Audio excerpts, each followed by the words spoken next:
ఘనంగా జరిగాయి. ఎమ్మెల్సీ బోత్స కుమార్తె బోత్స అనుష ఆధ్వర్యంలో నిర్వహించిన వేడుకలకు ముఖ్య అతిథిగా హాజరైన బోత్స సత్యనారాయణ హాజరయ్యారు. అనంతరం భారీ రక్తదాన శిబిరాన్ని ప్రారంభించారు.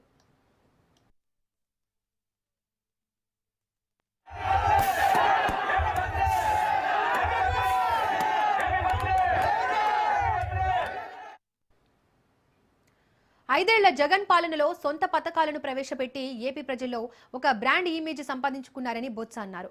కూటమి ప్రభుత్వంలో కాపీ పేస్ట్ పథకాలను నడిపిస్తున్నారని విమర్శించారు. జాతీయ ఉపాధి హామీ పథకంలో కేంద్ర ప్రభుత్వం చేసిన కుట్రను చంద్రబాబు ఎందుకు ప్రశ్నించలేకపోతున్నారని బొత్స సత్యనారాయణ ఆరోపించారు. ఏదైతే విద్యార్థికి వచ్చిన ఫీజు రింబర్స్మెంట్ ఇవ్వకపోవడం వల్ల ఎవరైతే మరి ఫైనల్ పూర్తి చేసిన పిల్లలకి సర్టిఫికేట్లు విద్యా సంస్థలో ఇవ్వలేని దుర్మార్గమైన పరిస్థితులు వాళ్ళెంతో ఇబ్బంది పడుతున్న నేపథ్యం. వాటితో పాటు ఏదైతే ఆరోగ్యాన్ని తూట్టుపడిచి వాళ్ళకి వచ్చి వస్తున్న బకాయిలు వచ్చి ప్రభుత్వం ఇవ్వకపోవడం వల్ల ఆరోగ్యం వెళ్తే ఏ హాస్పిటల్లోనూ ఆరోగ్యం వెళ్తే పరిస్థితులు ఇవాళ నేపథ్యం. ఇవన్నీ ఎందుకు దుర్మార్గం?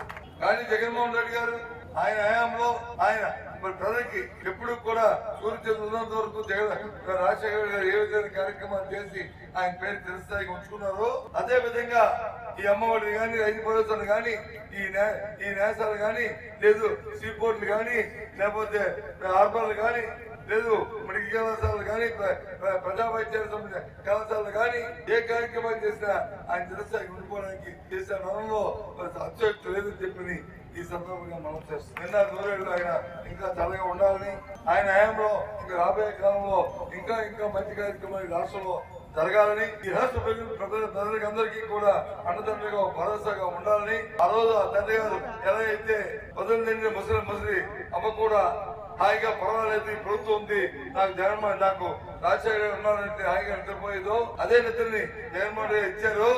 మళ్ళీ అలాంటి కార్యక్రమాన్ని మళ్ళీ వచ్చే కాలంలో కూడా మరి హాయిగా అందరూ కూడా చల్లగా ఉండే కార్యక్రమాన్ని మరి జరగాలని మరి ఆరోగ్యాలు మరి జగన్మోహన్ రెడ్డి గారికి ఇవ్వాలని తద్వారా మనందరికీ రాష్ట్ర ప్రజలందరికీ మేలు జరగాలి.